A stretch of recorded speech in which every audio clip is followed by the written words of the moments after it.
మనం ధ్యానం చేయాలని ఆశపడతా ఉన్నాను.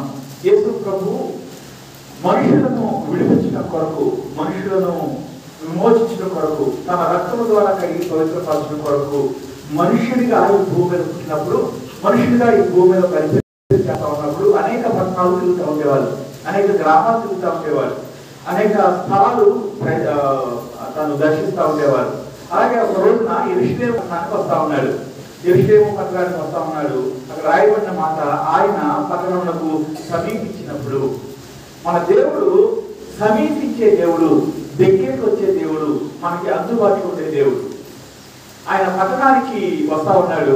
ఆ సమయంలో కొన్ని మాటలు మాట్లాడతాడు. దాని గురించి ధ్యానం చేసేటప్పుడు ఆయన మనకి ఎంత సమీపమైన దేవుడో ఒకసారి అర్థం చేసుకోవాలని ఆశపడతా ఉన్నాను. మనకు పిలిచిన పిలుపు మనుషులకు వినపడదేమో కొన్నిసార్లు. మనం ఏడ్చిన ఏడుపు, మన కన్నీరు, మన మూలుగు, మన దుఃఖము మన ఇంట్లో వాళ్ళు కూడా కొన్నిసార్లు చూడకపోవచ్చేమో, కానీ మన దేవుడు ఎంత సమీపంగా ఉంటాడంటే, మన దేవుడు మన చిన్న కేకను కూడా, చిన్న మూలుగును కూడా చూసే దేవుడు.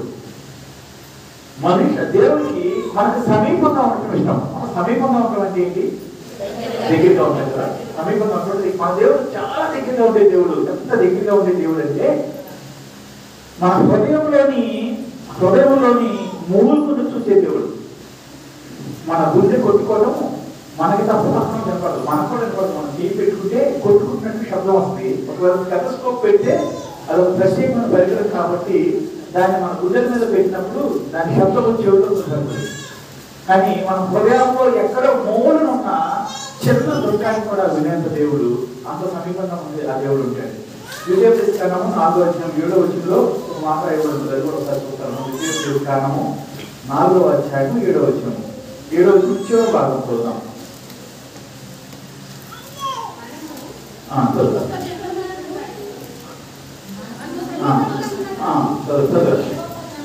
మనకు సమీపంగా ఉన్నట్లు మరి ఏ గొప్ప జనమునకు, అంటే ఇంకొక మాట చదవండి. అంటే ఇక్కడ కరెక్ట్గా చదవాలంటే కొంచెం ఫస్ట్ చదువు, 7వ వచనం మొదటి నుంచి చదువుతాం. ఎలాగనగా మనము ఆయనకు మొరపెట్టినప్పుడల్లా, అంటే మనం ఎప్పుడైతే కన్నీరు కార్చి ప్రార్థన చేయడానికి ఇష్టపడతామో, ఎప్పుడైతే మనము వేదంతో ప్రార్థన చేస్తామో, మనం ఎప్పుడైతే నోరు తెరిచి ప్రార్థన చేస్తామో, అప్పుడు ఏం జరుగుతుందంట? ఎప్పుడల్లా మన దేవుడిని యెహోవా మనకు సమీపంగా ఉన్నట్లు మరి ఏ గొప్ప జనమునకు, ఏ దేవుడు సమీపంగా ఉన్నాడు? ఒక ప్రశ్న మోషే ఇశ్రాయేలుతో అడుగుతా ఉన్నాడు. ఇశ్రాయేలు అందరూ ఉద్దేశించి అడుగుతా ఉన్నాడు. ఏమంటాడంటే, మనం మొరపెడితే దేవుడు మనకు సమీపంగా ఉన్నాడు. ఇలా సమీపంగా ఉన్న దేవుడు ఇంకెవరన్నా ఉన్నాడా? ఇటువంటి జనాంగానికన్నా ఉన్నాడా అని ప్రశ్నిస్తా ఉన్నాడు. ఈరోజు అదే ప్రశ్న మీ ముందు ఉంచాలని ఆశపడతా ఉన్నాను. మనం మొరపెట్టినప్పుడు, మనం కన్నీరు కాచినప్పుడు, మనం అడిగినప్పుడు, మన హృదయాంతరంగాల్లో ఉన్న వేదనను చెప్పుకోవడానికి మాటలు రాని సమయాల్లో మూలుగుతా ఉన్నప్పుడు, మన దుఃఖకరమైన సమయాల్లో ప్రార్థించడానికి పెదాలను కూడా వాడలేనంత వేదనలో మనం ఉన్నప్పుడు, మనం కృంగిపోయిన సమయంలో మన పెదాల నుంచి మాటలు బయటకు రాలేని సమయాల్లో ఆ దేవుడు మన ప్రార్థన ఆలకించాడు. ఆ దేవుడు మన హృదయాన్ని గమనించాడు. మనం కృంగి ఉన్న స్థితిని చూసి ఆ కృంగి ఉన్న వారిని లేవనెత్తడానికి ప్రయత్నించే దేవుడు, మన కృంగి ఉన్న హృదయాన్ని కట్టడానికి గాయపడిన తన చేతులు చాపిన దేవుడు. ఆ దేవుడు మనకు సమీపంగా ఉన్నాడు. ఆ దేవుడు మనకి దగ్గరగా ఉన్నాడు. ఎంత దగ్గరగా ఉన్నాడంటే, నువ్వు ఆయన్ని ప్రార్థన చేస్తే, నోరు తెరిస్తే, దేవత క్షమించు, నా జీవితాన్ని నీ ఆధీనంలో తీసుకో, నా జీవితాన్ని నీ చేతిలో తీసుకో, నా కుటుంబాన్ని నీ చేతిలో తీసుకో అంటే మన భారమంతా పోయడానికి సిద్ధంగా ఉన్న దేవుడు. చాలా మంది కోసము పిల్లల కోసం తల్లిదండ్రులు చింతిస్తూ ఉంటారు, కొన్నిసార్లు భర్తల కోసం భార్యలు చింతిస్తూ ఉంటారు. కానీ మన దేవుడు ఎలాంటి దేవుడు తెలుసా? ఆయన మన కొరకు చింతించుకున్నాడు కాబట్టి మన భావన యావత్తు ఆయన మీద వేయాలని పేరు మాట్లాడుతూ ఉన్నాడు. మన దేవుడు మన గురించి ఆలోచన చేసే దేవుడు. మన దేవుడు మనకు సమీపంగా ఉన్న దేవుడు. ఆ సమీపంగా ఉన్న దేవుడు ఆయన వస్తూ ఉంటాడు. ఆయన పట్టణానికి సమీపించాడు, దాన్ని చూచి అనే మాట రాయబడింది. మన దేవుడు మనకు సమీపంగా ఉండే దేవుడు మాత్రమే కాదు, కానీ మనల్ని చూసే దేవుడు. ఎంతమంది నమ్ముతా ఉన్నారు కదా దేవుడు మనం చూస్తాడని? చాలా సంతోషం, చాలా సంతోషం. మన దేవుడు మన దుఃఖాన్ని చూస్తూ ఉన్నాడు, మన కన్నీటిని చూస్తూ ఉన్నాడు. అంత మాత్రమే కాదు, మనం చేసే ప్రతి చెడ్డ ఆలోచన చూస్తూ ఉన్నాడు. మనం మాట్లాడే ప్రతి గర్వమైన మాటని చూస్తా ఉన్నాడు. మనం చేసే ప్రతి పాపాన్ని చూస్తా ఉన్నాడు. మనం చేసే ప్రతి పాప ఆలోచన చూస్తా ఉన్నాడు. మనం చేసే ప్రతి మోసాన్ని చూస్తా ఉన్నాడు. మన హృదయాంతరంగానే చూసిన దేవుడు మన హృదయం మురికి దాటానికి కనపడతా ఉన్నప్పుడు ఏం చేస్తాడో తెలుసా? దాని విషయమై ఏంటి ఆయన యెరూషలేమును చూస్తా ఉన్నాడు. ఆ యెరూషలేము ఒకవేళ యెరూషలేము స్థానంలో నిన్ను కనుక లేదా నన్ను కనుక పెట్టుకుంటే మనల్ని చూసినప్పుడు ఆయన ఏం కలుగుతా ఉంది? దుఃఖం కలుగుతా ఉందా, సంతోషం కలుగుతా ఉందా? ఈరోజు ఆ మాట మీరు ఆలోచించాలని ఆశపడుతా ఉన్నాను. చాలా మంది దుఃఖం అంటా ఉన్నారు. ఆయన దుఃఖాన్ని సంతోషంగా మార్చడానికి ఒక్కరోజు నన్ను ఆలోచన చేస్తా ఉన్నవా? ఆయన సమీపంలో ఉండడానికి ఇష్టపడుతున్న దేవుడు. ఆయన గురించి చాలా మాటలు రాయబడి ఆయన తేజో మహిమలో నివాసం చేసే దేవుడు. పరిశుద్ధుడు పరిశుద్ధుడని నిత్యము దేవతల గ్రామం సూచించబడే దేవుడు. ఆయన ఉన్న స్థలము పరిశుద్ధంగా మార్చబడుతుంది. అలాంటి దేవుడు సమస్తాన్ని పక్కన పెట్టి కేవలం నీ కొరకు నీ సమీపంగా నిలబడినప్పుడు, నిన్ను చూస్తున్నప్పుడు ఆయన లేడు అన్నట్లుగా, ఆయన చూడడు అన్నట్లుగా, ఆయన నన్ను గమనించినట్లుగా మన జీవితాన్ని కొనసాగిస్తా ఉన్నప్పుడు దాన్ని చూసి ఏడుస్తా ఉన్నాడు. ఆయన ఏడుస్తా ఉన్నాడు. ఆయన దుఃఖము, ఆయన కన్నీరు నువ్వేదన్నా గమనించగలుగుతావా? మన జీవితాల్లో మన హృదయంలో దేవుడు ఏం చేయదాన్ని కలిగి ఉంటే అది మనకి ఎప్పటికీ దీవెన కాదు. చాలాసార్లు మనం ఒక మాట వింటా ఉంటాం. ఏమంటామంటే మా ఇంట్లో ఆడపిల్లని ఏడ్పించకూడదు, అది మంచిది కాదని మాట విన్నారు ఎప్పుడన్నా మీరేనంత వరకు ఆడపిల్లని ఏడ్పించుకోవడానికి ప్రయత్నం చేస్తారు. ఆడపడుచులు కావచ్చు, గోలు కావచ్చు. కానీ మనం ఏం చేస్తాం తెలుసా? మనం దేవుడిని కూడా ఏడ్పించడానికి ఏడ్చిన కనీసం ఆలోచన లేకుండా ప్రయత్నం చేస్తాం. ఈ యెరూషలేము పట్టణం గురించి మనం ఆలోచన చేస్తే ఈ యెరూషలేము పట్టణము బహుగా జీవించబడిన పట్టణము. ఈ యెరూషలేము పట్టణము దేవుడు ఉండటానికి తను కోరుకున్న పట్టణము. యెరూషలేము పట్టణంలో మందిరము కట్టబడక ముందు, యెరూషలేము పట్టణంలోకి నిబంధన మందిరము తీసుకురాబడక ముందు రకరకాల స్థలాల్లో అది ఉంచబడతా ఉంటుంది ఉండేది. అక్కడ నుంచి యెరూషలేము పట్టణానికి తీసుకురాబడతా ఉంది. కీర్తన 132వ కీర్తన 13-14 వచనాలు చదువుకుందాం. 132వ కీర్తన 13-14 వచనాలు.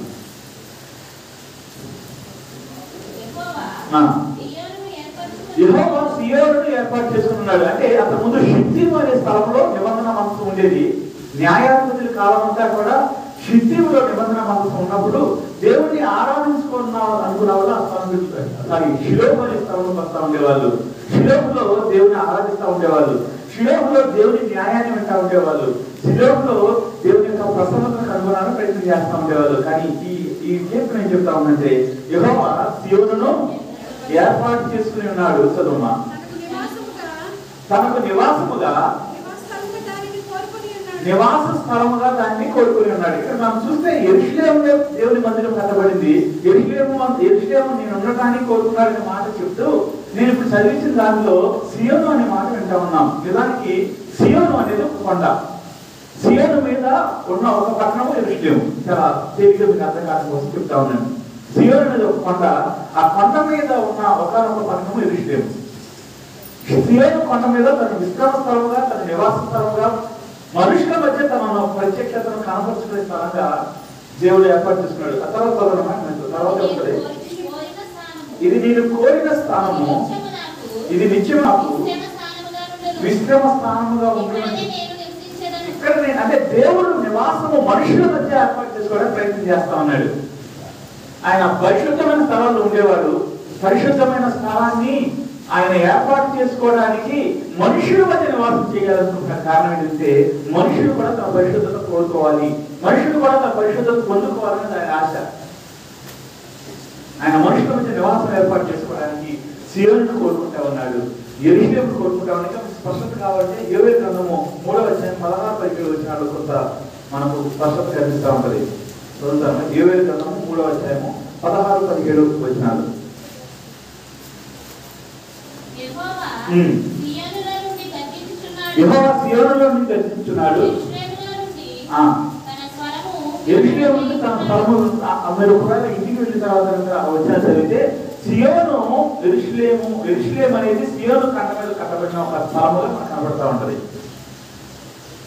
సియోను కొండ మీద యెరూషలేములో దేవుడు తన నివాసం చేయడానికి ఇష్టపడతా ఉన్నాడు. ఈ రోజు మనం స్పష్టంగా అర్థం చేసుకుంటే, దేవుడి దగ్గరికి వచ్చి దేవుని క్షమించు అని ప్రార్థన చేసినప్పుడు, దేవా నా జీవితంలో అంగీకారం లేని పనులు అనేకమైనవి జరిగినవి, వాటన్నింటినీ నీ రక్తం చేత కడిగి నన్ను విడుదల చేయి, విమోచించు, నీ కుమార్తె స్వీకరించిన ప్రార్థన చేసినప్పుడు, మనము మానవుడు పొందినప్పుడు, మనం రక్షణ పొందినప్పుడు దేవుడు మనుషులకు ఇచ్చే ఒక వాగ్దానం తెలుసా? నేను నీతోనూ నీలోనూ నివాసం చేస్తాను. యెరూషలేము పట్టణం గురించి మనం ఆలోచన చేస్తున్నప్పుడు, యెరూషలేము పట్టణము గొప్ప పట్టణంగా కీర్తించబడతా ఉన్నది. యెరూషలేము పట్టణము దేవుని చేత ఎన్నుకోబడిన పట్టణంగా కనబడతా ఉంది. ఈ భూమి మీద యెరూషలేము పట్టణము అనేక మంది చూడాలని ఆశపడే స్థలంగా కనబడతా ఉంది. కారణం ఏంటంటే, ఆ స్థలంలో దేవుని మందిరము ఉంది. ఆ స్థలంలో దేవుడు నేను ఉంటానని వాగ్దానం చేసిన స్థలం అది. ఆ స్థలంలో నేను నా ప్రత్యక్షత మనుషులు చూస్తారని చెప్పిన స్థలం అది. అదే స్థలంగా దేవుడు నిన్ను నన్ను ఉండాలని ఆశపడతా ఉన్నాడు. యెరూషలేములో ఎలాగైతే తాను ఉంటానని వాగ్దానం చేశాడో, అదే దేవుడు మనం చేస్తున్న వాగ్దానం ఏంటంటే, నీవు కనుక రక్షణ పొందితే, నీవు కనుక మారమనసు పొందితే, నీ హృదయంలో నేను ఉండటానికి ఇష్టపడితే, నీ హృదయాన్ని నా కొరకు తెరిస్తే, నీ హృదయంలో నా ప్రత్యక్షత ఉండడానికి నువ్వు అనుమతిస్తే, దేవా నా హృదయము మంచిది కాదు, నా హృదయము మోసకరమైంది, నా ఆలోచన మోసకరమైంది, నా ఆలోచన చేత, నా హృదయం చేత, నా పనుల చేత నీకు ఇష్టమైన ఎన్నో పనులు చేశాను, వాటన్నిటి కొరకు మరణించి నీ రక్తము చేత నన్ను కడిగినందుకు నీకు వందనాలయ్యా. ఈ రోజు నుంచి నీ కుమార్తె ఉంటాను, నీకు తప్ప నా జీవితంలో వేరొక దానికి చోటు ఇవ్వను అని ప్రార్థన చేస్తే, ఆ యెరూషలేము పట్టణంలో తన మహిమను ఉంచడానికి ఇష్టపడిన దేవుడు, ఆ యెరూషలేము పట్టణంలో ఉండటానికి ఇష్టపడిన దేవుడు, ఆ యెరూషలేము పట్టణంలో తన ప్రసన్నత ఉంచడానికి ఇష్టపడిన దేవుడు, అదే దేవుడు నీకు నాకు అదే వాగ్దానం చేస్తా ఉన్నాడు. నువ్వు యెరూషలేము పట్టణంగా ఉన్నావు అనే మాట నీకు జ్ఞాపకం చేయాలని ఆశపడతా ఉన్నాను. యెరూషలేము మందిరంలో ఏ మహిమతో అయితే దేవుడు నింపాడో, యెరూషలేము మందిరంలో ఏ ప్రసన్నత అయితే ఉంచాడో, యెరూషలేము మందిరంలో తాను ఉండటానికి తాను నివాస స్థలం అయితే దేవుని గురించి చెప్పాడో, అదే దేవుడు నూతన నిబంధనలు మాట్లాడుతున్న మాట ఏంటి తెలుసా? మీరు మీ దేహము దేవుని ఆలయము. యెరూషలేములో కట్టబడిన ఆలయం ఎలాగో అలాంటిదే అంటారు. ఏంటది? నీకు నాకున్న ఈ శరీరము, మన శరీరము దేవుని ఆలయముగా ఉండటానికి దేవుడు ఏర్పాటు చేసుకుంటా ఉన్నాడు. ఎప్పుడైతే నీ నోరు తెరిచి గడిచిన కాలం అంతా దేవుని ఎలా హింసించావో, ఎలా బాధించావో, ఎలా దేవుని దగ్గరికి ఉగ్రతను పొందుకునే పనులు చేశావో, ఎలా నమ్మకం లేని వ్యక్తిగా జీవించావో, మనుషులందరి దృష్టిలో మంచివాడిగా ఉంటూ దేవుని యొక్క దృష్టిలో మురికి గుడ్లాగా ఎలా అయితే ఉన్నావో, అది కనుక ఒప్పుకోగలిగితే దేవుడు నివాసం చేయడానికి సిద్ధపరచుకున్న నీ హృదయాన్ని, మీ శరీరాన్ని ఆయన తన మహిమతో నింపుతాడు, తన ప్రత్యక్షతతో నింపుతాడు. నేను మీతోనూ మీలోనూ ఉంటానని అలాంటి అర్థం ఏంటంటే, మన దేహము దేవుడి నివాస స్థలముగా. దేవాలయం అంటే ఏంటి తెలుసా? దేవుడు ఉంటే స్థలము, దేవుడు ఉంటే ఇల్లు. మనం ఉంటే ఇల్లు అంటాము, దేవుడు ఉంటే దాన్ని ఏమంటాం? దేవాలయం అంటాం. అదే కదా గుడి. ఇప్పుడు యెరూషలేములో మాత్రమే కాదు ఉన్నది. ఇప్పుడు యెరూషలేములో దేవాలయం పడగొట్టబడింది, దాని గురించి మాట్లాడలేదు. కానీ ఈ రోజు దేవుడు ఒకప్పుడు యెరూషలేములో ఉండడానికి ఇష్టపడిన దేవుడు తన కుమారుడు ద్వారా ఈ లోకం అంతటినీ విమోచించడానికి సిద్ధపడినప్పుడు, తన కుమారుడి రక్తము ఈ లోక పాపములన్నిటి కొరకు ప్రాయశ్చిత్తంగా బలిగా అర్పించబడినప్పుడు ఆయన అందరికీ ఇచ్చిన అవకాశం ఏంటి తెలుసా? మనము ప్రతి ఒక్కరము యెరూషలేములోని దేవాలయంలో వంటి వారము. యెరూషలేమును దేవుడు ఎన్నుకున్నాడు. షిలోహులో నుంచి యెరూషలేములోనికి నిబంధన మందసం తీసుకురాబడింది. యెరూషలేములో ఒక గొప్ప మందిరం దేవుని కొరకు. ఆ కాలంలో ప్రపంచ వ్యాప్తంగా ఉన్న వాళ్ళందరూ ఒక్కసారిగా దాన్ని చూడాలని ఆశపడిన పట్టణంగా మార్చబడింది. యెరూషలేములో సర్వ సమృద్ధి ఉంది, యెరూషలేములో శాంతి సమాధానం ఉంది. యెరూషలేము అనే పట్టణం, యెరూషలేము అనే పేరుకే సమాధాన స్థలము, దేవుని సమాధాన స్థలం అని అర్థం. షాలేము అంటే సమాధానము, షాలేము అంటే శాంతి. యెరూషలేము దేవుని యొక్క సమాధానము, శాంతి ఉండే స్థలం అది. కానీ ఆ పట్టణానికి దేవుడు సమీపించాడు. సమీపించి ఏం చేస్తామని తెలుసా? దానిని చూచి ఏడ్చి ఒక మాట మాట్లాడుతా ఉన్నాడు. చదవమా. నీవును ఈ నీ దినమందైనను సమాధాన సంబంధమైన సంగతులను తెలిసి కొనుడి ఎడల నీకెంతో మేలు.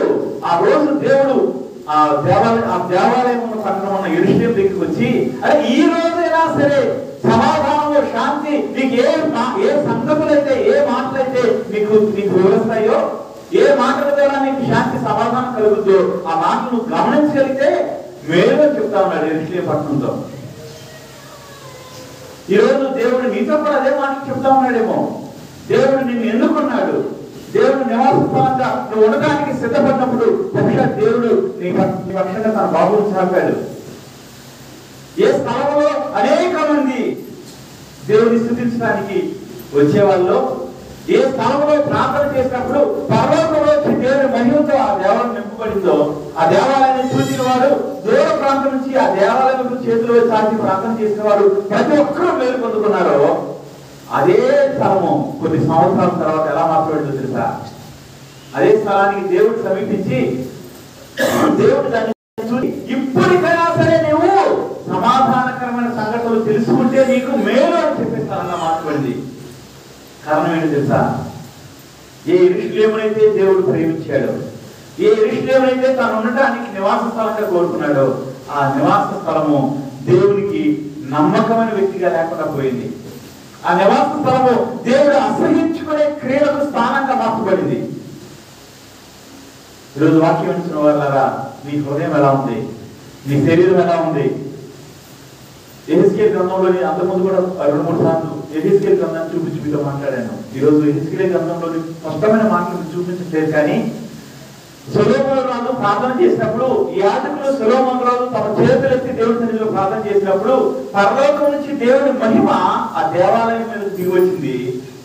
ఆ దేవుని మహిమ చేత మందిరం నింపబడినప్పుడు దాంట్లో సొలొమోను కానీ యాజకులు కానీ నిలబడలేక బయటికి వెళ్ళిపోయిన వాక్యం కనబడతా ఉంది. తన పరలోకము మహిమ చేత దేవాలయం నింపిన దేవుడు ఒక రోజు దేవుడి దగ్గరికి వచ్చినప్పుడు నిన్ను నన్ను కూడా అదే మహిమ చేత నింపాడు. ఆ యెరూషలేము పట్టణానికి కొన్ని సంవత్సరాల తర్వాత దేవుడు వచ్చి దాన్ని చూసి మాట్లాడుతా ఉన్నాడు. అయ్యో, ఆ తర్వాత చదివితే ఇంకా భయంకరమైన విషయాలు కనపడతాయి. ఈ మాట ముందు మాట చూపిస్తున్నాడు.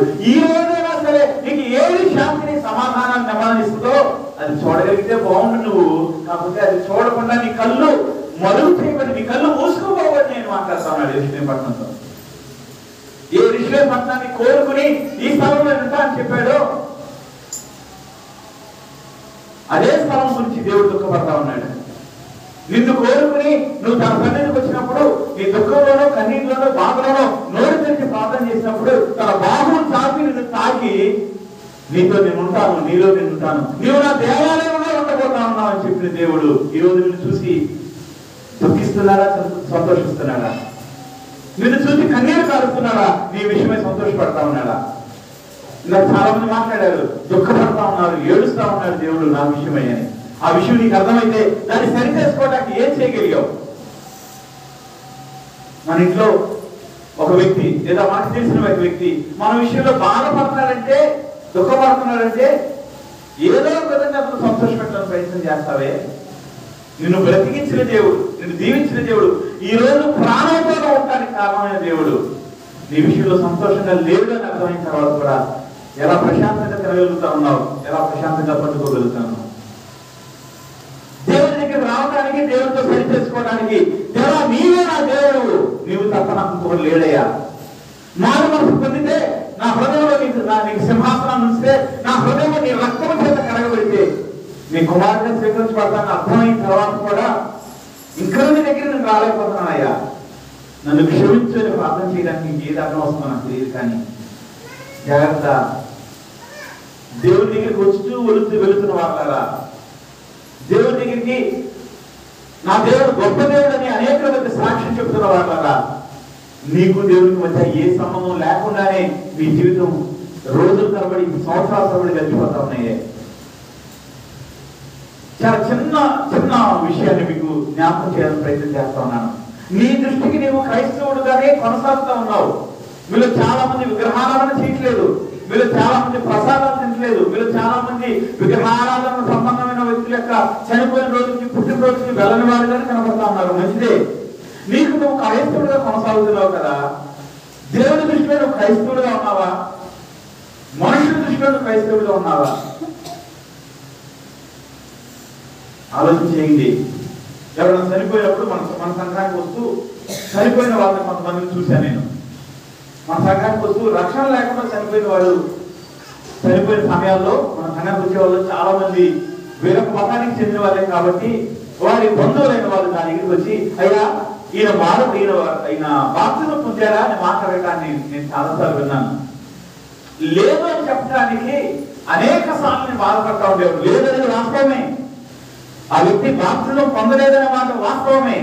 కానీ ఆ వ్యక్తి పొద్దున్నేస్తే సంఘంలో ఉన్న వ్యక్తి, ఆ వ్యక్తి అనేక సార్లు దేవుని చేత తాకబడిన వ్యక్తి, ఆ వ్యక్తి కొరకు సంఘము కన్నీరు కాచి ప్రార్థన చేసింది, ఆ వ్యక్తి కొరకు సంఘము ఉపవాసం ప్రార్థన చేసింది, ఆ వ్యక్తి కొరకు మేము కూడా అనేక గంటలు ప్రార్థన చేశాము. దేవుడి చేత ప్రశ్నించబడిన వ్యక్తులు, దేవుడి చేత తాకబడిన వ్యక్తులు, సంఘంలోకి వచ్చి సంఘంలో కానుకలు ఇచ్చిన వ్యక్తులు, మా చేతుల్లో కూడా ఎంతో కొంత ధనాన్ని పెట్టిన వ్యక్తులు, నేను దేవుడికి చెందిన వాడిని అని మాట్లాడిన వ్యక్తులు. కానీ ఒక రోజు వచ్చింది, చనిపోయారు, అదే స్థలంలో పండుకోబెడతా ఉన్నారు.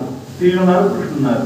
వారి పెద్దవారు, వారి కుటుంబ సభ్యులు వచ్చి, అయ్యారు ఇతను బాప్తిజం పొందాడా అని అడిగినప్పుడు, లేదు అన్నప్పుడు, లేకపోతే మేము మా ఆచారం ప్రకారం చేసుకుంటాము అన్నప్పుడు, నేను మాట్లాడడానికి నాకు ఏదైనా అవకాశం ఉంటుందా? ఒకవేళ కాదు మీరు క్రైస్తవ సాంప్రదాయం ప్రకారం చేయమన్నప్పుడు, ఒకవేళ అడిగితే వాళ్ళు ఒప్పుకున్నా ఆ చనిపోయిన శవానికి లేదా చనిపోయిన శరీరానికి క్రైస్తవ సాంప్రదాయంలో కాల్చిపెట్టినా సరే అతను రక్షణ పొందలేదు కాబట్టి, మారు మనసు పొందలేదు కాబట్టి అతను పరలోక రాజ్యానికి వెళ్తాడు అనే ఆలోచన మనం చేయలేము. అంటే ఈ మనిషి రోజు సంఘానికి వెళ్తా ఉన్నాడు, తెలుసు చుట్టుపక్కల వారికి. ఈ మనిషి రోజు దేవుడి సన్నిధికి వస్తూ ఉండేవాడు, ఆదివారం వస్తూ ఉండేవాడు, అన్ని భాషగా వస్తూ ఉండేవాడు, ప్రార్థన చేస్తూ ఉన్నాడు, అప్పుడప్పుడు ప్రత్యేక కూడికి పడుతూ ఉంటాడు, అన్ని కరెక్టే, అందరూ చూస్తూ ఉన్నారు. కానీ వారి దృష్టిలో కూడా ఇతర క్రైస్తవుడా అంటే బాప్తిజం పొందలేదు కాబట్టి క్రైస్తవుడు కాదు. నేను చెప్పేది అర్థమవుతుంది అనుకుంటా ఉన్నాను. నేను చెప్పేది లోకంలో జరుగుతూ ఉన్నది. అనేక సార్లు ఈ ప్రశ్న నేను కూడా ఎదుర్కొన్నాను మన సంఘంలోకి వచ్చే కొంతమంది వ్యక్తుల విషయంలో. అంటే మనుషులు కూడా నువ్వు క్రైస్తవుడు కాదు అంటా ఉన్నారు, వాక్యం కూడా నువ్వు మారుమనసు పొందకపోతే, నీ హృదయాన్ని దేవునికి ఇవ్వకపోతే, నీ క్రియల విషయమై పశ్చాత్తాపడకపోతే, దేవా ఈ రోజు నుంచి నీ సహాయం చేత నూతన జీవితాన్ని జీవిస్తానని ఒప్పుకోకపోతే నీవు క్రైస్తవుడు కాదని వాక్యం చెప్తా ఉంది. నీ క్రియల ద్వారా నువ్వు క్రైస్తవుడిగా కనపడతా ఉన్నావు, కానీ నీ క్రియల ద్వారా సంఘంలో కనపడతా ఉన్నావు, కానీ సంఘంలో అవసరతలు కూడా నువ్వు తీరుస్తూ ఉండొచ్చేమో, కానీ మనుషులందరూ కూడా నువ్వు క్రైస్తవురాలివి కాదు అంటా ఉన్నారు. చాలా సార్లు కొంతమంది విషయాన్ని జ్ఞాపకం వచ్చినప్పుడు చాలా బాధ అనిపిస్తుంది. గొడవలో మన కోటయంలోనే ఉండేవాడు. మేము 17-18 సంవత్సరాల నుండి ఈ ఊరు వచ్చిన కొత్త నుంచి ఆయన సంఘానికి వస్తూ ఉన్నాడు. అనేక సార్లు చనిపోవాల్సిన వ్యక్తి. అప్పుడు ఇక్కడ ప్రార్థన లేదు, ప్రార్థన చేసుకుంటా ఉండేవాడు, రమ్మన్న ప్రార్థన చేసేవాడు, బ్రతికాడు. తర్వాత మనం అనేక సార్లు ఆయనకి పక్షవాతం వచ్చినప్పుడు, నడవలేడు అనుకున్నప్పుడు, వాళ్ళ భార్య కాళ్ళు చెప్పినప్పుడు అనేక సార్లు తను బ్రతికించాడు. చివరి దినాల్లో కూడా దాదాపు రోజు ఫోన్ చేసి ప్రార్థన చేస్తూ ఉండేవాడు. రండి చర్చికి రండి అంటే ఊరంతా తిరగడానికి ఇష్టపడ్డాను, చర్చికి రావడానికి ఇష్టపడ్డాను. ఎందుకంటే అప్పుడు దాకా జరిగిపోయింది వేరు. అప్పటి నుంచి చర్చికి వస్తే నేను ఖచ్చితంగా మారు మనసు పొందండి ఒకే మాట పదే వాక్యం చెప్తా ఉంటాం. బహుశా ఆయన ఇబ్బంది అనిపిస్తుంటుంది. ఆయన చనిపోయినప్పుడు అక్కడ ఉన్న వాళ్ళతో ఒక వ్యక్తి మాట్లాడిన మాట ఏంటంటే, ఆయన బాప్తిజం పొందలేదు కదయ్యా, మన ఆచారం ప్రకారం చేసేసుకున్నారని వాళ్ళ ఇంట్లో వాళ్ళు మాట్లాడుతున్నారు. ఎంత దుఃఖపడి ఉంటాడు దేవుడు. ఈ వ్యక్తి నోరు తెరిచి ఈ వ్యక్తి కొరకు అనేక మంది ప్రార్థన చేసినప్పుడు, సేవకులు ప్రార్థన చేసినప్పుడు, ఈ వ్యక్తి జీవితంలో అనేక సార్లు ఆయుష్ ఇచ్చానే, అనేక సార్లు తను ప్రార్థన చేసిన ప్రతి విషయానికి జవాబు ఇచ్చాని, అనేక సార్లు తన కొరకు విజ్ఞాపన చేసినప్పుడు నేను దర్శించాని. ఏం చేయబడతా ఉన్నాడు ఆ వ్యక్తి? తనతో సంబంధం లేని వ్యక్తిగానే చనిపోతా ఉన్నాడు. అతను ఆయన పేరు నేను ఉదాహరణ తీసుకున్నాను.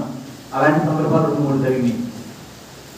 అంటే నువ్వు చనిపోయిన తర్వాత ఎలా బాధ్యత పెట్టబడతావు అనే విషయాన్ని పక్కన పెడితే, నువ్వు బ్రతికున్నప్పుడు యేసు ప్రభు నా రక్షకుడు నా పాపముల కొరకు మరణించాడు, దేవా నీ రక్తం చేత నా ప్రతి పాపాన్ని తుడిచివేయి అని ఒప్పుకోకపోతే నువ్వు రక్షణ పొందలేవు. నువ్వు దేవుడికి సంబంధం లేని వ్యక్తిగానే జీవిస్తావు, దేవుడికి సంబంధం లేని వ్యక్తిగానే మరణిస్తావు. నిన్ను గురించి దేవుడు ఏడుస్తా ఉంటాడు. ఈ స్థలంలో ఇంకా రక్షణ పొందిన వాళ్ళారా, వాక్యం చెప్తున్న మాటలు మీ హృదయాలకు వెళ్ళాలని ఆశపడతా ఉన్నాను. ఇక్కడ మనం చూస్తే ఆయన మాట్లాడుతూ అంటా ఉన్నాడు, ఈ రోజైనా సరే సమాధానకరమైన సంగతులు, మనకు సమాధానం ఇచ్చేది, శాంతి ఇచ్చేది దేవుడు ఒకడే. తర్వాత వచ్చిన చదువుదామా. ప్రభువు నిన్ను దర్శించిన కాలమున నీవు ఎరుగకుంటివి. చాలా ఇక్కడ వరకు ఒక మాటను నేను వివరించాలని మనం ధ్యానం చేయాలని ఆశపడతా ఉన్నాం. ప్రభువు నిన్ను దర్శిస్తా ఉన్నాడు. దర్శించడం అంటే ఏంటి? అమ్మ చెప్పవచ్చు. దర్శించడం అంటే ఏంటి?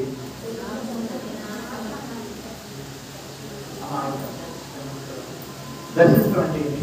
చూసారు, అన్ని తెలిసే ఉంటాయి. కానీ దర్శించడం అంటే చూడటం. గృహ దర్శనం అంటే మీ ఇంటికి వచ్చి మనం చూడటాన్ని గృహ దర్శనం అంటారు. దర్శనము అంటే అది విధంలాగా, దర్శించడం అంటే వచ్చి చూడటం, రావటం ఉంటుంది, చూడటం ఉంటుంది. అది మా ఇంట్లో ఉన్నప్పుడు నాకు కొన్ని ఇల్లు కనపడతా ఉంటాయి, ఇళ్ళలో ఉన్న మనుషులు కనపడతా ఉంటారు, కొంతమంది అక్కడి నుంచి వందనాలు చెప్తా ఉంటారు. అది చూడటము. దర్శించడం అంటే దగ్గరగా వచ్చి చూడటం.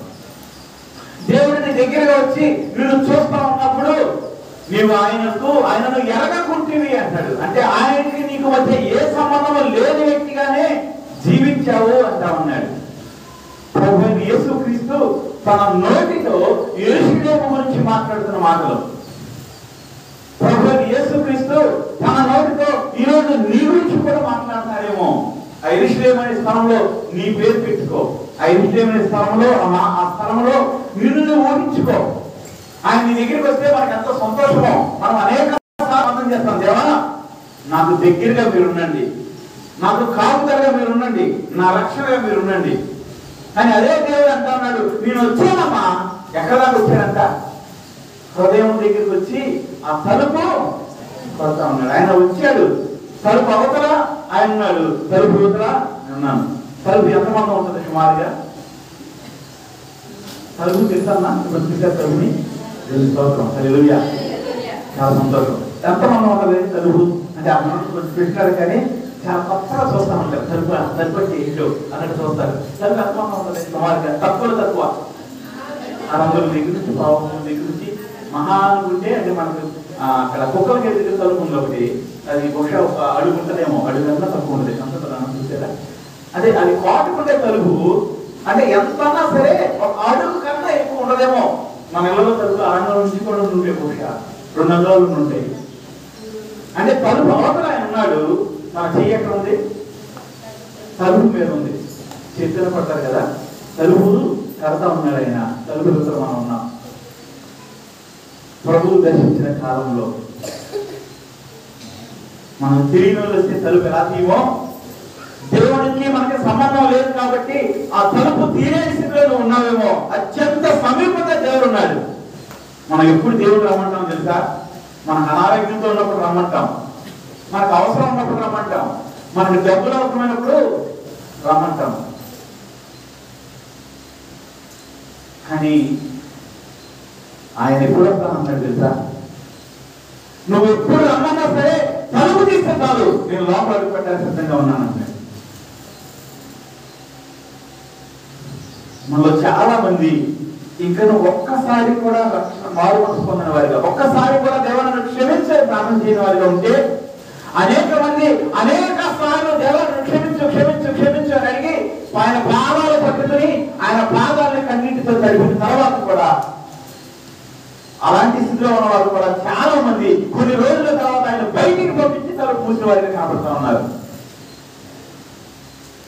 దేవుడు తలుపు బయట నిలబడింది కేవలం రక్షణ పొందిన వారి హృదయాలని కాదు, రక్షణ పొందామని చెప్పుకున్న అనేక మంది హృదయాలు బయట యేసు ప్రభు ఉన్నాడు. కారణం ఏంటి తెలుసా? వాళ్ళు ఆయన్ని బయటికి పంపించి వేశారు. యెరూషలేము పట్టణము రక్షణ పొందిన వ్యక్తికి సాదృశ్యంగా ఉంది. యెరూషలేము పట్టణము రక్షించబడిన విశ్వాసకి సాదృశ్యంగా ఉంది. ఈ యెరూషలేము పట్టణము దేవుని ఆత్మచేత నింపబడిన ఒక పట్టణము, దేవుని ఆత్మచేత నింపబడిన ఒక వ్యక్తి, దేవుడి చేత దీవించబడిన ఒక వ్యక్తి, దేవుడి చేత బహుగా సమృద్ధిలోకి నడిపించబడిన ఒక వ్యక్తి, దేవుడి చేత ఒక వ్యక్తి దీవించబడితే ఎలా ఉంటాడో అలా జీవించినది యెరూషలేము పట్టణము.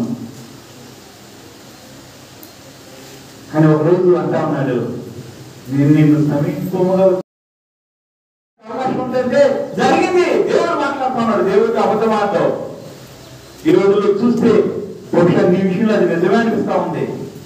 దేవుడు దీవించలేదా? దీవించాడు. దేవుడు బ్రతికించలేదా? బ్రతికించాడు. దేవుడు ప్రార్థన లేదా? విన్నాడు. అయ్యో ఈ రోజుతో నా పరిస్థితి అయిపోయిందన్నప్పుడు నిన్ను మరలా లేవనెత్తలేదా? లేవనెత్తాడు. అయ్యో నా కుటుంబం అవమానంలో తేలిపడింది. ఈ అవమానాన్ని చచ్చిపోవడం కన్నా, ఈ అవమానకరమైన మొహంతో మనుషుల బట్టి కట్టడం కన్నా చచ్చిపోతే బాగుంది అనుకున్నప్పుడు ఆ చావును దూరం చేసి నిన్ను బ్రతికించిన దేవుడు, ఆ దేవుడు నిన్ను మరలా చూస్తున్నప్పుడు నువ్వెవరు నాకు తెలియదని నేను జీవిస్తున్నాడు. తన స్మరణతో తను ఎన్నుకొని ఇక్కడ నేను ఉంటానని చెప్పిన దేవుడు, ఈ స్థలం కూడా సంబంధం లేదు. ఈ స్థలము నేనున్న స్థలం కాదు, ఈ స్థలం నేను ఎరిగిన స్థలం కాదు, ఈ స్థలానికి నాకు ఎటువంటి సంబంధం లేదని చెప్తా ఉన్నాడు.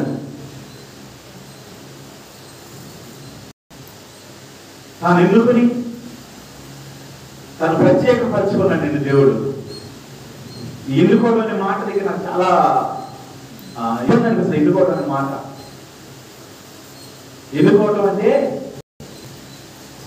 అంటే ఒక పని చేయాలంటే ఎవరు బాగా చేస్తారో, ఎవరు నమ్మకంగా చేస్తారో, ఎవరు యోగ్యత కలిగిన వాడు ఎన్నుకుంటాం. అది రాజకీయ కావచ్చు, దేనికైనా సరే ఎన్నుకోవడం అంటే బెస్ట్ అత్యున్న వాటిని కోరుకుంటాం. ఎన్నుకోవడానికి మనలో ఏమంచి ఉంది? నేను అనుకుంటాను దేవుడు నాకు అవకాశం ఇచ్చాడు, ఆయన బిడ్డలుగా ఉండడానికి అవకాశం ఇచ్చాడు. అవకాశము యెరూషలేముకి ఇవ్వబడింది ఒక రోజు, అదే అవకాశం నీకు ఇవ్వబడింది. అదే అవకాశం చేత దేవుడిని దీవించాడు. దేవుడు సమృద్ధిలో నడిపించాడు. సమృద్ధి అంటే ధనం మాత్రమే కాదు, సమృద్ధి అంటే శాంతి, సంతోషం, సమాధానం, ఏదైనా అనేక రకాలు. దేవుడు నాకు అన్యాయం చేశాడని చెప్పగలిగిన వ్యక్తి ఈ భూమి మీద ఎవరు ఉంటారు? బహుశా ఇక్కడ కూడా ఎవరు లేదనుకుంటా నేను.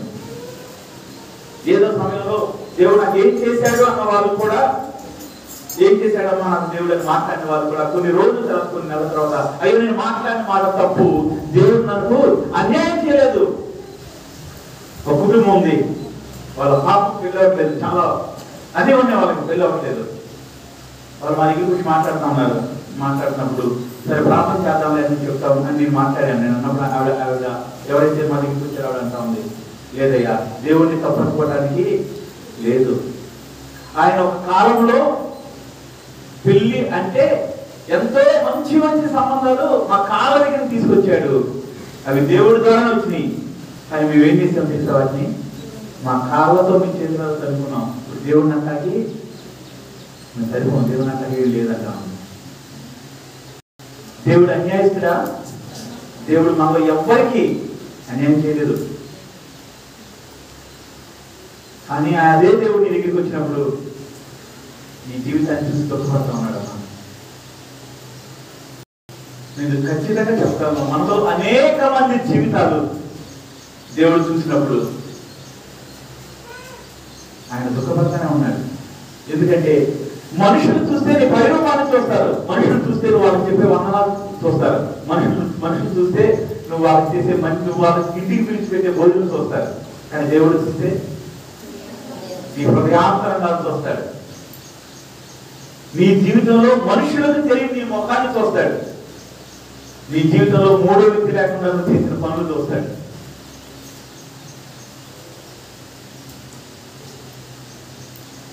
ఒక వ్యక్తిని గురించి ఈ మధ్యకాలంలో మేము విన్నాము. ఆ వ్యక్తి తన కుటుంబంలో జరిగిన ఒక భయంకరమైన పరిస్థితి తన కళ్ళారా చూశాడు. చూసి తట్టుకోలేకపోతా ఉన్నాడు. కొన్ని సంవత్సరాలుగా వ్యక్తి నాకు తెలుసు, ఏ రోజు అతను ఎన్ని కష్టాలు వచ్చినా, బాధలు వచ్చినా అలా ముందుకు వెళ్ళిపోయాడు. మూర్ఖంగా ఉండేవాడు, నేను చెప్పాలంటే మొండి ధైర్యంతో ఉండేవాడు. నాతో ఒక 40 నిమిషాలు మాట్లాడాడు. 40 నిమిషాలు ఏడుస్తూనే ఉన్నాడు. నా బతికి టైం వద్దని ఎప్పుడు అనుకోలేదు.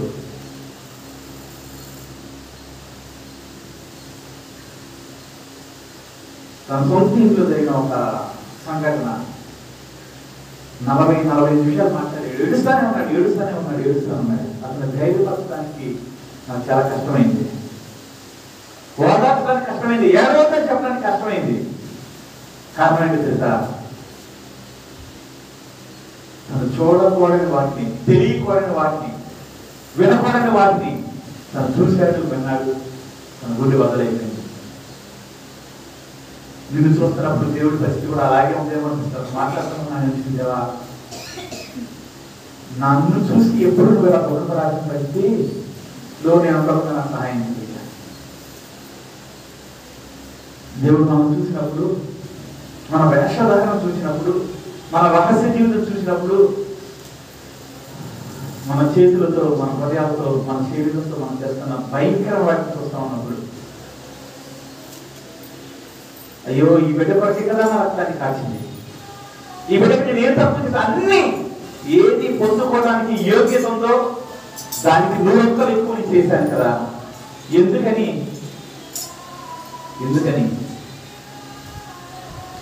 నీ జీవితం దేవుడు సంతోషపెట్టాడు కదా. యెరూషలేము తను ప్రేమిస్తే, నిన్ను దేవుడు ప్రేమిస్తే, యెరూషలేము నుంచి కొన్ని రోజుల తర్వాత దేవుడు మాట్లాడుతున్న మాట ఏంటి తెలుసా? అయ్యో నమ్మకమైన మగరము ఎట్లు వేస్తే ఆయన అంటా ఉన్నాడు.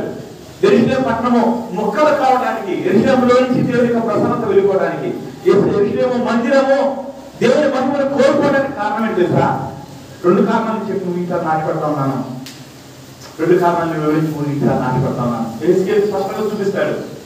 అదే దేవుని మందిరంలో దేవుడి యొక్క ప్రసన్నతకు తమ వీపులు పెట్టి, అంటే దేవుని వైపు ముఖాలు కాకుండా తన వెనక భాగాన్ని పెట్టి విగ్రహాలను చేస్తా ఉన్నారు కొంతమంది. ఎక్కడ? దేవాలయంలో. అదే దేవాలయంలో వ్యభిచారం చేస్తా ఉన్నారు కొంతమంది. అదే దేవాలయంలో దొంగల మొక్కగా చేశారు కొంతమంది. ఈ 3 కారణాలు, 4 కారణాలు, 5 కారణాలు చెప్తారు అక్కడ. 2-3 కారణాల గురించి నేను మీతో మాట్లాడుతా ఉన్నాను. దేవుని మాటకు నీ హృదయాన్ని, నీ ముఖాన్ని, నీ కళ్ళను దేవుని మాట మీద దేవుని పెట్టాలి. నువ్వు దేవుని వైపు నీ వీపు చూపిస్తూ విగ్రహాలను చేస్తా ఉన్నావేమో. నేను అన్నది విగ్రహాలను స్థానం వెళ్ళలేదండి. నేను ఎక్కడో విగ్రహాలను ప్రసాదించలేదు. మా కుటుంబము ఎప్పుడూ అటువంటి పరిస్థితులకు వెళ్ళకుండా నేను చూసుకున్నాను. మీరు చాలా సాక్ష్యం చెప్తారు, అవి నిజమే నమ్ముతా ఉన్నాను నేను. కానీ దేవుడికి కాకుండా వేరొక దేన్ని ఎక్కువగా ప్రేమిస్తా ఉన్నావో అది విగ్రహారాధన. అనేక సార్లు మనం చూసాం. ఒక చిన్న పిల్లవాడు 12-13 సంవత్సరాల పిల్లవాడికి దేవుడు నడిపిస్తా ఉన్నప్పుడు, దేవుడి యొక్క మాటలు చెప్తా ఉన్నప్పుడు, రక్షణ పొందడానికి ముందుకు వచ్చినప్పుడు, ఆ రోజు నేను విగ్రహారాధన గురించి మాట్లాడుతా ఉన్నాను. విగ్రహారాధన గురించి చెప్పాను. విగ్రహారాధన గురించి ప్రార్థన చేసుకుని చెప్పాను. మీరు కొంతమందికి మా రక్షణ పొందినప్పుడు లేదా మారు మనసు పొందినప్పుడు ఏం జరుగుతుందో తెలుసు కాబట్టి అర్థం అవుతుంది. మారు మనసు పొందడానికి వచ్చినప్పుడు కూర్చోబెట్టి అందరికీ వాక్యం చెప్తాము. ఆ వాక్య ప్రకారం ప్రార్థన చేసుకోమని చెప్తాం. ఆ పిల్లవాడితో విగ్రహారాధన చెప్పి విగ్రహారాధన ఎలా దేవుడి సన్నిధిలో సరి చేసుకోవాలి, ఎందుకు సరి చేసుకోవాలి, సరి చేసుకోకపోతే మన జీవితం ఎలా మార్చబడుతుంది, ఎలా ఉగ్రతను పొందుకుంటుందని చెప్పినప్పుడు అందరినీ ప్రార్థన చేస్తున్నారు. వాళ్ళు చాలా మంది గడిచిన సంవత్సరాల్లో విగ్రహారాధన కుటుంబాలను చూసిన వారు. ఈ 12 సంవత్సరాలు 13 సంవత్సరాలు అబ్బాయి కూడా వెళ్ళి ప్రార్థన చేస్తా ఉన్నాడు. బాగా ఏడుస్తా ఉన్నాడు. నేను అతను పిలిచి అడిగాను, నువ్వు ఏం విగ్రహారాధన చేశావు? నీ జీవితంలో కూడా విగ్రహారాధన ఉందంటే, అవును, నాకు టీవీ చూడటం అంటే నాకు ఇష్టము. టీవీ చూడటం కొరకు దేవుడిని పక్కన పెట్టేసిన రోజులు చాలా ఉన్నాయి. టీవీని చూడటం కొరకు దేవుడి సన్నిధికి రాకుండా ఉండటానికి వెనకడిగేసిన రోజులు ఉన్నాయని ఒప్పుకుంటా ఉన్నాడు. ఒక చిన్న పిల్లవాడు 12-13 సంవత్సరాల వాడే కానీ విగ్రహారాధన ఎంత స్పష్టంగా ఒప్పుకుంటాడు చూడండి. ఈరోజు మీ జీవితాల్లో, చాలా మంది జీవితాల్లో దేవుని వాక్యం కాకుండా, దేవుని మాట కాకుండా, దేవునికి ఏది ఇష్టమో తెలిసి దానికన్నా ఎక్కువ ప్రేమించేది మీ జీవితాల్లో చాలా ఉన్నాయి. అవి పెట్టుకుని కూడా నాకు ఏది దేవుడి కన్నా ఏది ఎక్కువ కాదు అని మొహం నుంచి వేక మాస్క్ పెట్టుకుని దేవుడి సన్నిధిలోకి వస్తా ఉన్నాను. కానీ దేవుడు చూస్తా ఉన్నాడు. దేవుడిని కోరుకుంటున్నావో దేవుడిని చూస్తా ఉన్నాడు. దేవుడిని ప్రేమిస్తున్నావో దేవుడు చూస్తా ఉన్నాడు. ఏ అసహ్యమైన దేవుడి స్థానంలో కూర్చొని పెడతా ఉన్నావో దేవుడు చూస్తా ఉన్నాడు. చాలా సార్లు రక్షింపబడిన వారు చేసే విగ్రహాలను చేస్తా, దేనికైతే అసహించుకున్నామని చెప్తారో, దేనికైతే ఈ రోజు నుంచి నా జీవితంలో చూడలేదని చెప్తారో, ఏది చేస్తే దేవుడికి ఇష్టం ఉండదని తెలుసు దాన్నే మళ్ళా తిరిగి చేస్తా ఉంటారు. అది ఆచారం కావచ్చు, అది పద్ధతుల పేరుతో కావచ్చు, అది బొట్టు కావచ్చు. అనేక సార్లు రక్షింపబడ్డవాడు తమ హృదయాన్ని, తన జీవితాన్ని, తన ముఖాన్ని దేవుడికి ఇష్టం లేని వాటితో నింపి వేసుకుంటా ఉన్నారు. అదే జరుగుతూ ఉంది ఎరుషలేము పట్టణంలో. విగ్రహారాధన జరుగుతూ ఉంది, వ్యభిచారం జరుగుతూ ఉంది. వాక్యం వింటున్న వారులారా, నీ జీవితంలో ఎలాంటి హీనమైన స్థితికి దిగదారిపోయి ఈరోజు ఒకసారి పరిశీలన చేసుకుంటావా? దేవుడు నిన్ను ఎన్నుకున్నాడు, నిన్ను కోరుకున్నాడు, నీకు అవకాశం ఇచ్చాడు తన కుమారుడితో కుమార్తెగా ఉండడానికి. ఆ ఒక్క చిన్న మేలు బట్టి దేవుడిని వెంబడించిన వారు అనేక మంది బైబిల్లో మనం చూస్తూ ఉంటాం. చచ్చిపోయి బ్రతికిన వాళ్ళు కూడా అనేక సార్లు దేవుడిని చూడలేకపోవడానికి చూస్తూ ఉన్నాం. మనుషులు ఏదో ఒక్క మాట అంటే ఆ మాటను పట్టుకుని అనేక సార్లు దేవుడు కూడా వదిలిపెట్టని సిద్ధపడ్డావు కదా. ముక్కలైపోయి దేవుని ప్రసన్నత కోల్పోయిన ఎరుషలేము పట్టణం దేవుడు మాట్లాడుతూ ఉన్నాడు. ప్రభువుని దర్శించిన కారణం నీవు ఆయన ఎరుగకుంటేవి కనుక. ప్రభువు దర్శిస్తే ఒక శ్రేష్టమైన సమయం. బైబిల్లో చూసినప్పుడు దేవుడు ఎవరి దగ్గరికి వచ్చినా సరే ఒక దీవెన ఆశీర్వాదమే ఆ సమయంలో జరగాలని చూస్తా ఉన్నాం. అబ్రహాము మమ్రేలో సింధూర వృక్షం దగ్గర కూర్చున్నప్పుడు దేవుడు తనను దర్శించాడు. అనేక సంవత్సరాల నుంచి బిడ్డలు లేని అబ్రహాంకి దేవుడు ఒక వాగ్దానం చేసి వెళ్తాడు. ఏ వాగ్దానం చేస్తాడు తెలుసా? ఎవరికన్నా గుర్తుంది? ఎవరికన్నా వచ్చే ఈ సంవత్సరానికి ఒక కుమారుడిని నువ్వు పొందుకుంటావమ్మా, నీ కౌగిట ఒక కుమారుడు అంటాడు. దేవుడు ఏ మనిషిని దర్శించినా సరే ఆ మనిషి దీవించబడటమే తెలుసు. వాక్యంలో బైబిల్లో దేవుడిని దర్శించినప్పుడు నేను ఎలా దీవించబడ్డావో నీకు తెలుసు. అయినా సరే దేవుడి సన్నిధికి రావడానికి వెనకడికి వేస్తా ఉన్నావా? దేవుడికి నీ హృదయంలో రావడానికి వెనకడికి వేస్తున్నావా? దేవుడిని చూస్తున్నాడని తెలుసు. నీ అంతరంగాన్ని చూసిన దేవుడని తెలుసు. నీ జీవితంలో ఈ రోజు నువ్వు అనుభవిస్తున్న ప్రతి నష్టానికి నీ జీవితంలో ఏ తప్పు చేసావో కూడా నీకు తెలుసు. అది సరి చేసుకోవడానికి ఇష్టం లేక ఆయన్ని ఎరగక తలుపు తీసి ఆయన లోపల కాబట్టి నీకు ఇష్టమైన దాన్ని దాచిపెట్టుకున్న దాన్ని రహస్యంగా చేస్తున్న దాన్ని ఎక్కడ బయట పెట్టాల్సి వస్తుందో అని దాన్ని బయట పెట్టడం ఇష్టం లేక దేవుడిని బయట పెడతా ఉన్నావు. జాగ్రత్త. దేవుడు ఏం చెప్తా ఉన్నాడు తెలుసా? చదువు కంటిన్యూ చేయి. ఎదుర్కొంటేవి కనుక నీ శత్రువులు నీ చుట్టూ గట్టు కట్టి ముట్టడి వేసి అన్ని ప్రక్కలను నిన్ను అరికెత్తి నీలోనున్న నీ పిల్లలతో కూడా నిన్ను నేల కలిపి నీలో రాతి మీద రాయి నిలిచికొండకుండా నిలిచి ఉండకుండా నీయని జనములు వచ్చుచున్నవని ఎంత భయంకరమైన మాటలు దేవుని నోట్లో చెప్తా ఉన్నాయో చూడండి.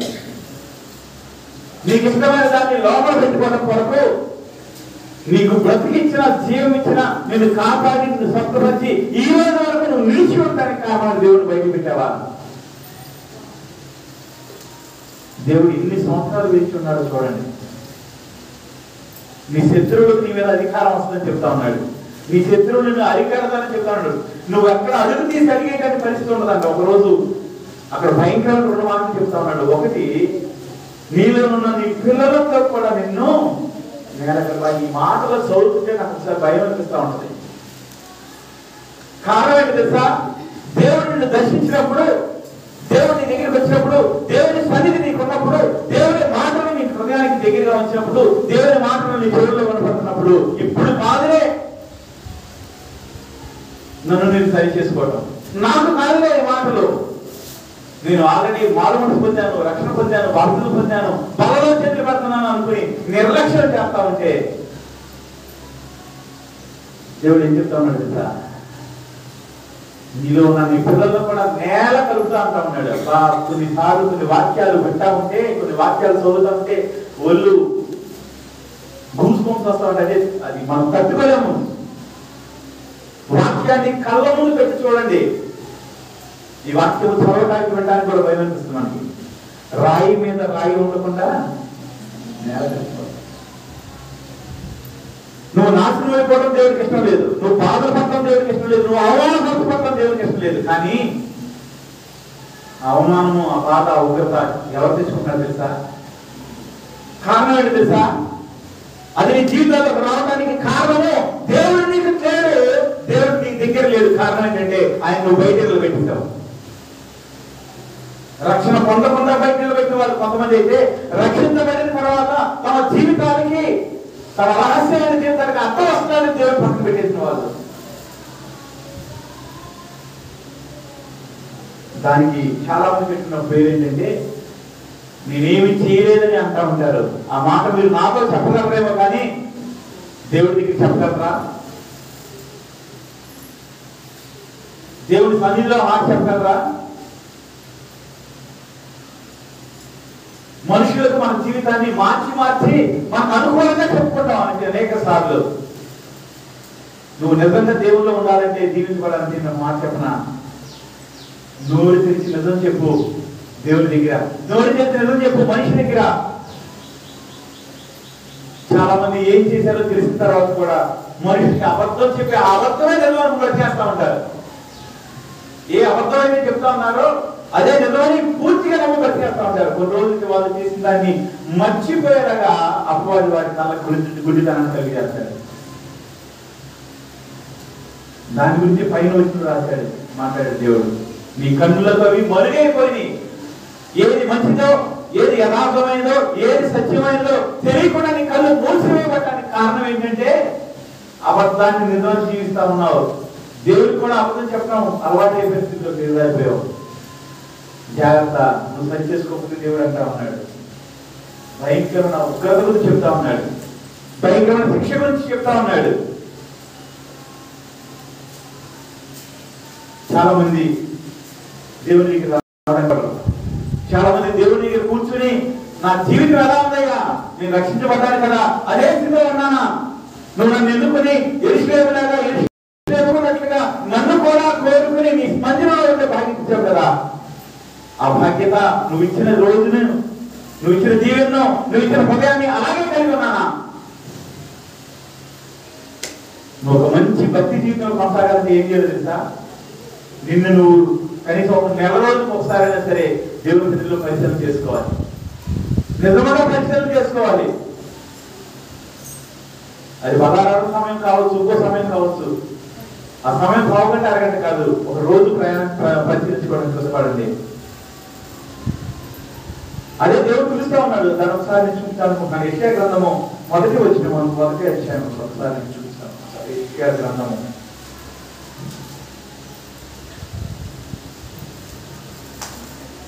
యెషయా గ్రంథం మొదటి అధ్యాయము 18వ వచనం చదువుతారా ఒకసారి? దేవుడు మనుషులతో మాట్లాడుతూ ఏమన్నారంటే, రండి మన వివాదం తీర్చుకున్నావా, నువ్వు నేను కూర్చుని నీకు నా మీద ఏ గొడవ తీర్చుకున్నావా అని చదవమా. మీ పాపములు రక్తం వలె ఎర్రని వేయను, అవి హిమము వలె తెల్లబడతాయి. ఇంకా చదవమా. చెంపు వలె ఎర్రని వేయను, అవి గొర్రెపచ్చి వలె తెల్లనివ్వను. మా ఎంత మంచి మాట చెప్తా ఉన్నాడు తెలుసా? ఎందుకంటే దేవుడికి తెలుసు మనం నమ్మదగిన వారము, మనం స్థిరంగా ఉండలేము, ఏదో ఒక విషయంలో దిగదారిపోతామని తెలుసు. అందుకనే ఆయన మనకి ఇచ్చిందని తెలుసా? వాక్యం అనే బంధం మీద నిలబడి ఉన్నాడు. చాలా సార్లు వాక్యానికి మనం ఇష్టపడము. వాక్యం మన హృదయానికి తగిలినప్పుడు, వాక్యం మన హృదయానికి గాయపరిచినప్పుడు నన్నే అన్నాడు అనుకుంటారు. కానీ అనేక సార్లు చెప్పినా సరే నీ ఒక్కరి కోసం ఎప్పుడు చెప్పము వాక్యము. నీ ఒక్కరి కోసమే నేను ఉద్దేశించి వాక్యం చెప్పడం అనేది 99.9% జరగదని చెప్పినా సరే మనం ఏమనుకుంటామంటే నా కోసమే నా గురించి అన్నారు అనుకుని దేవుని పక్కన పెట్టేస్తాం. కానీ దేవుడు ఏమంటాడు తెలుసా? రా, వచ్చి నీకు నాకు మధ్య గొడవ పరిష్కరించుకుందాం. నేను ఎందుకని నేను తోసివేస్తా ఉన్నాను, నేను నా దగ్గర నుంచి దీవెన పొందుకోవాల్సిన ఎందుకని శాపంలో వెళ్ళిపోతా ఉన్నావు, నా దగ్గర నుంచి సంతోషాన్ని పొందుకోవాల్సి నువ్వు ఎందుకని దుఃఖంతో వెళ్ళిపోతా ఉన్నావు, నా ద్వారా నీ కుటుంబం కట్టబడాల్సింది, నీ కుటుంబము మొక్కలైపోవడానికి కారణం ఏంటో, దానికి కారణమైంది నేను ఏమి నిలిచిపోతే చూపిస్తావా అంటా ఉన్నాడు. అదే చెప్తా ఉంటాను అనేక సార్లు. కనీసం ఒక్కసారిగా కూర్చుని దేవా నా మీద నీకు ఎటువంటి అభిప్రాయం ఉందయ్యా. కానీ దావీదు ఏం చేసేవాడు తెలుసా? దావీదు అంటాడు, నీవు రాత్రి వలన నన్ను దర్శించింది, నా హృదయాన్ని పరిశీలించి పరిశోధించివి, నీకు ఆయాసకరమైంది నా హృదయంలో ఏది లేదు, ఈ మాట అర్థం ఏంటంటే రోజు రాత్రి దేవుడు దావీదు దగ్గరికి వచ్చాడు కాదు, కానీ రోజు రాత్రి దేవుడు తన దగ్గరికి రావాలని దావీదు పిలిచేవాడు. దేవా చూడయ్యా, ఇదిగో నా హృదయం, ఈ రోజు ఉదయ కాలం నుంచి ఇప్పటి వరకు నేను ఏమేం చేశానో నన్ను చూడు,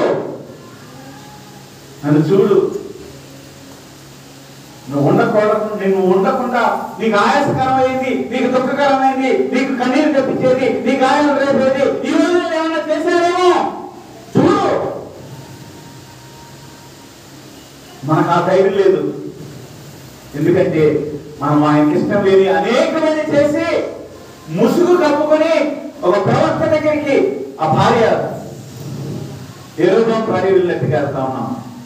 ఆ ప్రవక్త దగ్గరికి యెరొబాము భార్య ఎలా ఉంటుంది తెలుసా? మారు వేషంలో వెళ్తా ఉంది. యెరొబాముకి తనకి సంబంధం లేని దానిలాగా, యెరొబాము భార్యకి ఒక రాణికి తనకి సంబంధం లేనిలాగా ఒక కొత్త విధానంలో తను సిద్ధపడేస్తా ఉంది. నువ్వు రాబోతావు చెప్పాడు అదే ప్రవక్త. అదే ప్రవక్తకు మొహం చూపించడానికి ధైర్యం సరిపోక వేరొక వ్యక్తిలాగా వెళ్తా ఉంది. ఏమన్నాడు ఆ ప్రవక్త? అమ్మా యెరొబాము భార్య మారు వేషంలో రాజారా. ప్రవక్తకే తెలిసిపోయిందంటే దేవుడికి తెలుస్తుందా లేదా? అయ్యో, దేవుడి దగ్గర ఎంత నాటకాలు ఆడుతున్నామో మనలో చాలా సార్లు. రాత్రి కాలంలో చెప్పాను కదా, నీ నోరు నీ కన్నులు కాపాడుకుంటే చాలు, నీ హృదయాన్ని కాపాడుకుంటే చాలు. పిలవగలవా దేవుడు ఈ రోజు? దేవా నన్ను చూడయ్యా, నీకు ఇష్టం లేని ఏమైనా చేశానేమో చూడయ్యా. అది చెప్పే ముందు ఈరోజు నిన్న మొన్న ఏం చేయదో ఒకసారి ఆలోచన చేసి, ఇది దేవుడికి ఇష్టమేనా? ఇది ఆచారమే? ఇది దేవుడికి వ్యతిరేకమైంది? ఈ పద్ధతుల వల్ల నాకు నష్టం వస్తుంది, ఈ మాటల వల్ల నాకు నష్టం వస్తుంది, ఇదిగో ఈ పని చేయడం వల్ల నాకు నష్టం వస్తుంది, ఇదిగో ఈ పూర్ణ మాట్లాడటం వల్ల నాకు నష్టం వస్తుంది, ఇదిగో రహస్యంగా నేను మాట్లాడిన మాట రేపు ఏం చేయబడుతుందంట? అనేకుల మధ్య ప్రదర్శించబడతా ఉంటుంది. నువ్వు రహస్యంగా మాట్లాడిన మాట ఏం చేయబడుతుందమ్మా? మిద్దెల మీద ప్రకటింపబడుతుంది. అంటే మనకు అర్థమయ్యేలా చెప్పాలంటే సౌండ్ బాక్స్ పెట్టి ఊరంతా వినపడుతుంది. దాంతో పాటు పెద్ద ఎల్ఈడి స్క్రీన్ చూపిస్తాడు దేవుడు. ఎప్పుడు? చాలా మంది ఏమనుకుంటారంటే ఎప్పుడో అంతా చనిపోయిన తర్వాత ఎప్పుడో కాదమ్మా. చాలా మంది జీవితాల్లో ఇప్పుడు జరగడం చూస్తా ఉన్నాం. మనుషులను మోసం చేయొచ్చు, మనుషులు మోసం చేస్తా ఉన్నారు చాలా మంది, కానీ దేవుడు మోసం చేయడం సాధ్యమా?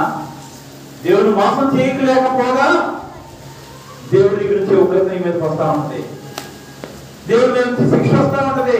నీతో పాటు ఉన్న వాళ్ళకి అర్థం కాదు, అయ్యో ఎందుకు ఈ శిక్ష నా మీదకి వస్తా ఉంది. ఎవరో ఉన్న వారికి అర్థం కాదా? ఎవరిని బట్టి శిక్ష వస్తా ఉంది, ఎవరిని బట్టి శిక్ష వస్తా ఉంది. ఆ వేళ మునిగిపోతా ఉంటే బరువు పడేశారు.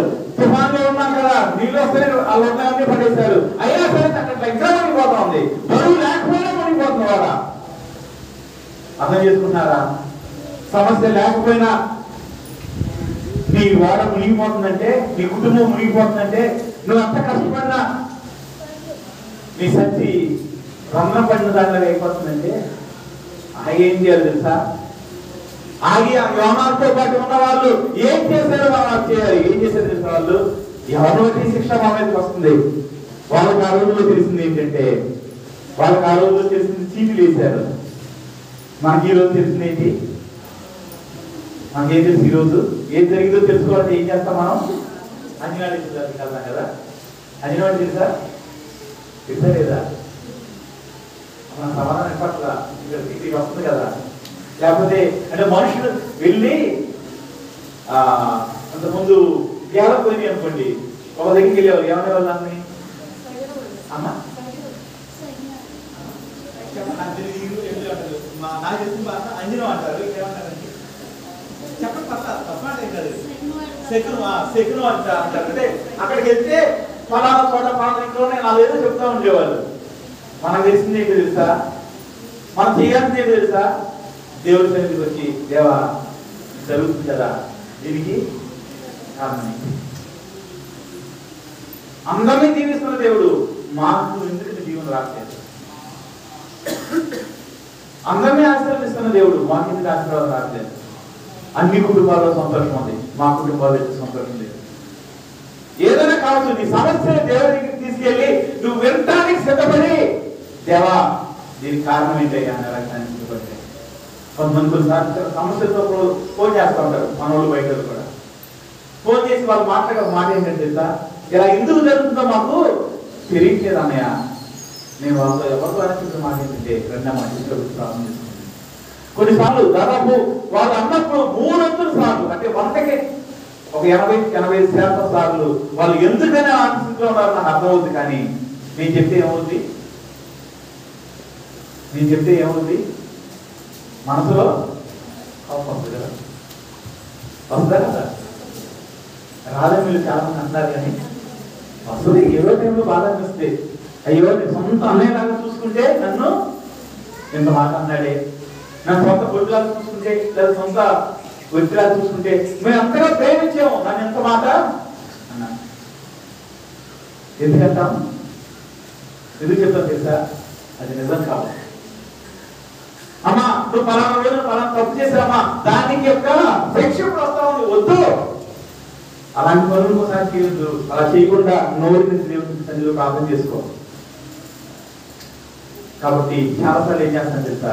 అది నేను చెప్తే బాధ అనిపిస్తుంది, నేను చెప్తే కష్టంగా ఉండదు, నేను చెప్పే విధానం బహుశా మీకు అర్థం కాకపోవచ్చు, కానీ అందుకని ఏం చెప్తాను తెలుసా? అది శాశ్వతంగా తొలగించగలిగిన దేవుడు, అది చూపించి నువ్వు ఒప్పుకొని కన్నీరు కాచేలాగా చేయగలిగిన దేవుని సన్నిధిలో రమ్మంటాం.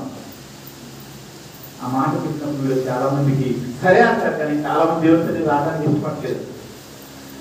ఆయన సన్నిధిలో ఏముందో తెలుసా?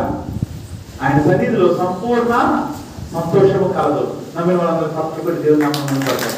ఆయన సన్నిధి సంపూర్ణమైన సంతోషం ఉండే స్థలము. ఆయన సన్నిధి నీకు ఇవ్వాలని ఆశపడతా ఉన్నాడు. దేవుని సన్నిధిలో ప్రార్థన చేయి, దేవా దీనికి కారణం ఏంటి? దేవా ఈ తలుపు మూసివేయబడటానికి కారణం ఏంటి?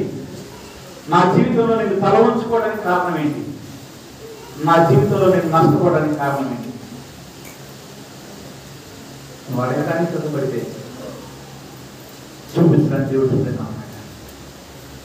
నువ్వు సరి చేసుకోవడానికి సిద్ధపడితే, యెరూషలేములో దేవుని మహిమను విడిచిపెట్టి యెరూషలేము అంతా ఖాళీ అయిపోయింది, కానీ యెరూషలేము మందిరం ఖాళీ అయిపోయింది. మందిరం ఉంది కానీ అక్కడ దేవుడు లేడు.